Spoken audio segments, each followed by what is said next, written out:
नमस्कार साथियों, मेरे मन में एक सवाल उत्पन्न हो रहा है। आप लोगों को भी पता है कि जब राम और सीता का विवाह हुआ था उस समय एक स्वयंवर रचा गया था और उस स्वयंवर में शिव का धनुष रखा गया था और शर्त दिया था साथियों। शर्त ये था जो उस धनुष को तोड़ेगा उसका विवाह सीता से होगा। लेकिन साथियों उस स्वयंवर में बड़े बड़े योद्धा, बड़े बड़े राक्षस और बड़े बड़े ज्ञानी और महाशक्तिशाली व्यक्ति थे साथियों। वो सब मिलकर धनुष नहीं उठा सका, यहाँ तक कि 10-15 मिलकर भी धनुष नहीं उठा सका। तो साथियों प्रश्न यह है, यदि नहीं उठा सका तो फिर उस स्वयंवर में धनुष को किसने रखा साथियों?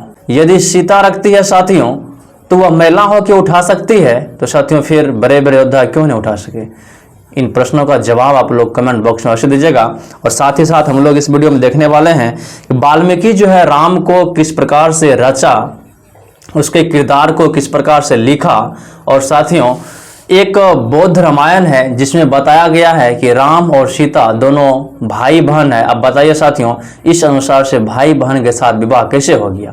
इन सही बातों की चर्चा हम लोग इस वीडियो में करने वाले हैं।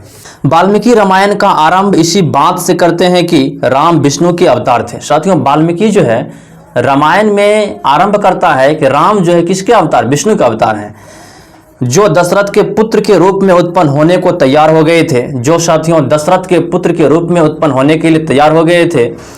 ब्रह्मा को इस बात का पता चला और वह सोचने लगे कि इस अवतार को पूर्ण सफलता मिले, इसलिए उनके बलशाली सहयोगी बनाए जाएं जो उनकी सहायता और उनसे सहयोग कर सके।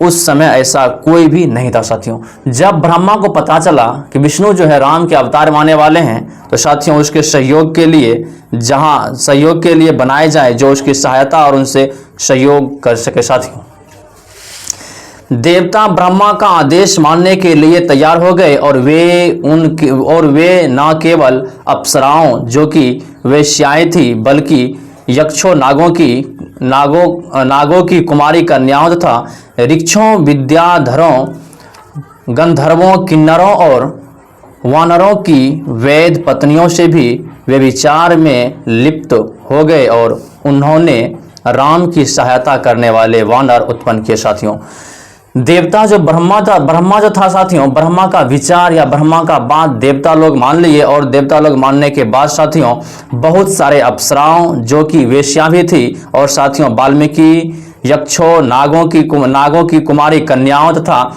ऋक्षिकों साथियों, यहाँ तक कि जो भी गंधर्व किन्नर सब थे साथियों, उन सभी के गर्भ से साथियों बहुत सारे जो है उन्होंने राम की सहायता करने वाले वानर सेना का उत्पन्न किया। साथियों यदि उनका नहीं तो उनके सहयोगियों का जन्म तो कुकर्म से ही हुआ है। साथियों मान लीजिए यदि राम का जन्म साथियों कुकर्म से नहीं हुआ है, लेकिन उसका जो सहयोगी है साथियों उसका तो जन्म तो कुकर्मी के साथ हुआ है, उसका जन्म तो कुकर्म के साथ हुआ है। साथियों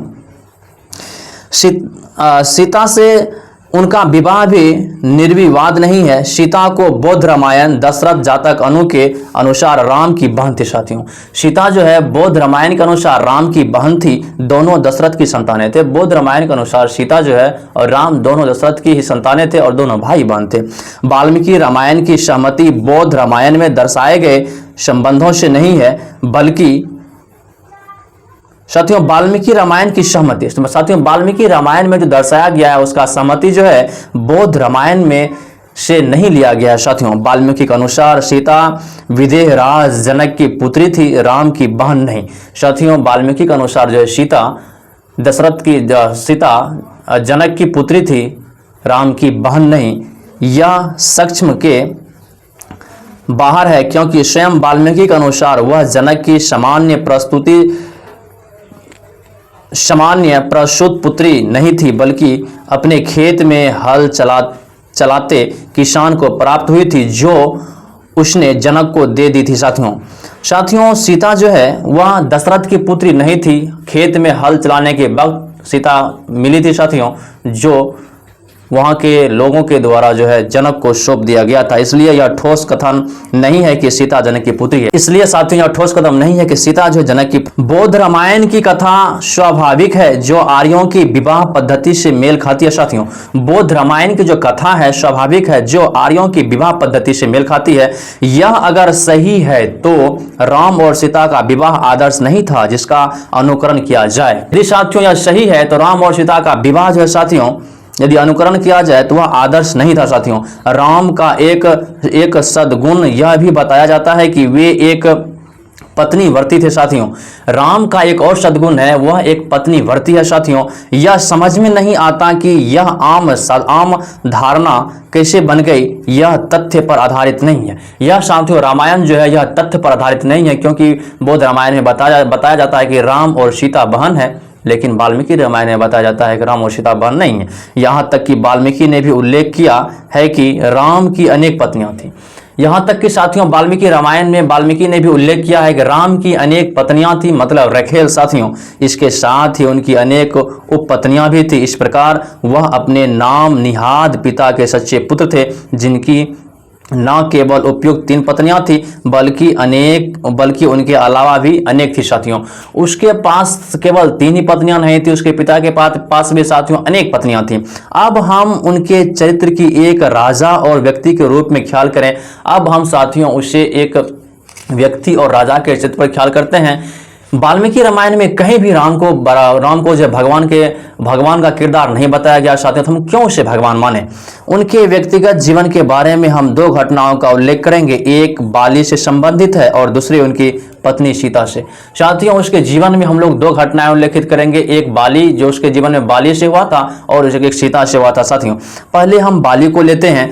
बाली और सुग्रीव 2 भाई थे। साथियों बाली और सुग्रीव कितने भाई थे? 2 भाई थे। वे वानर जाति के थे और एक राज परिवार से थे। साथियों वानर और सुग्रीव जो है एक राज परिवार से थे। साथियों जो वानर जाति के थे उनका अपना राज्य था जिसकी राजधानी किष्किंधा थी।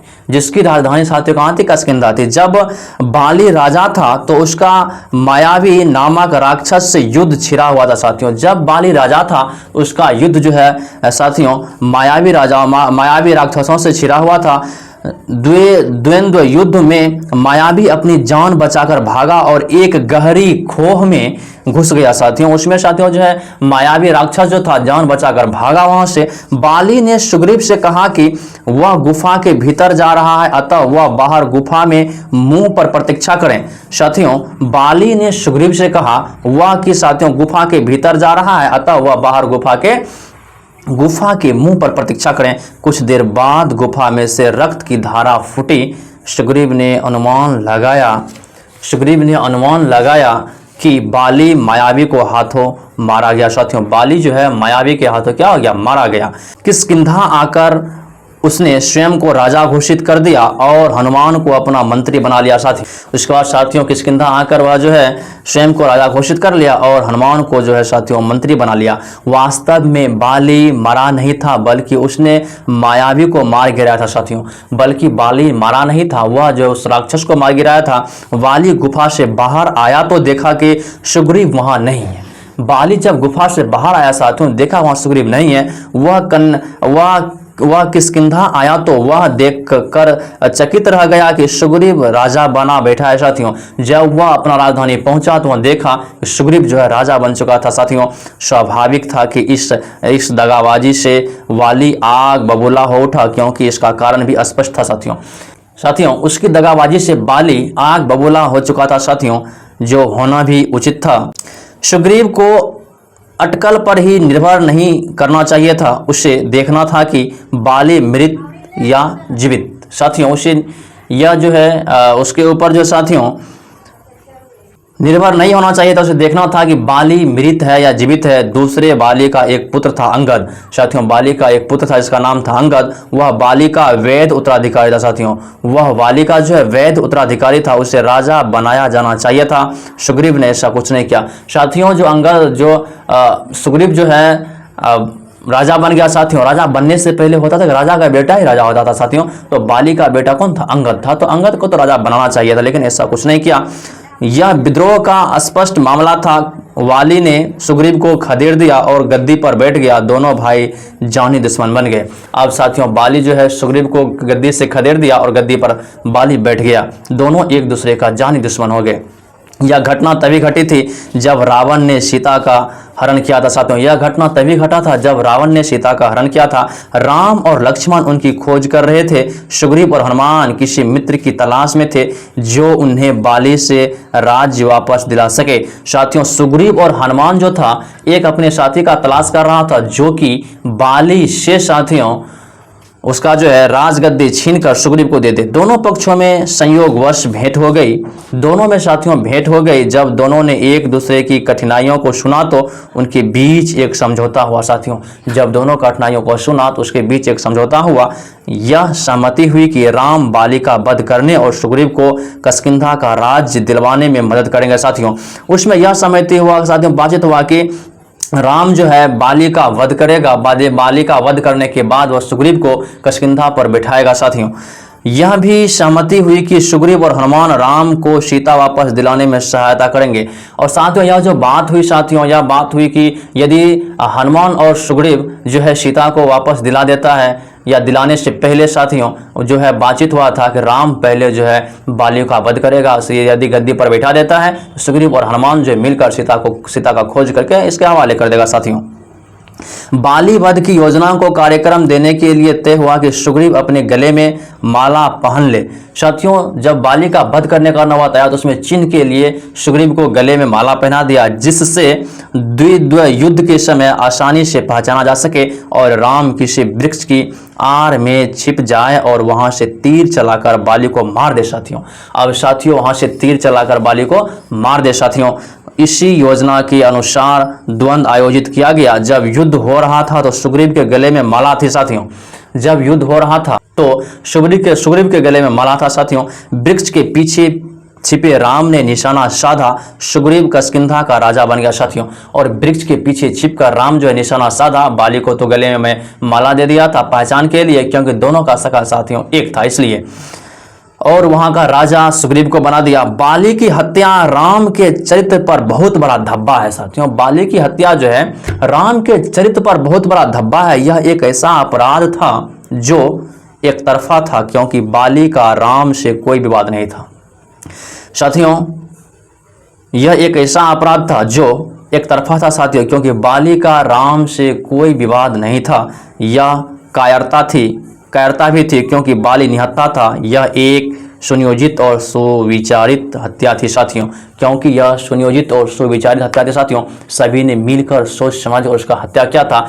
राम एक कायर इंसान था साथियों जिन्होंने सुग्रीव को गद्दी पर बिठाकर बाली का हत्या कर दिया। साथियों आगे की वीडियो हम लोग देखेंगे साथियों इन्होंने किस प्रकार से अपनी पत्नी को नकार दिया और उससे कहा गया हम जो युद्ध लड़े हैं तुम्हारे लिए नहीं लड़े हैं। तो इन सभी बातों की चर्चा हम लोग अगले वीडियो में करते हैं। मिलते हैं फिर नेक्स्ट वीडियो में। जय भीम जय संविधान नमो बुद्धाय। जय हिंद जय मूल्यवान।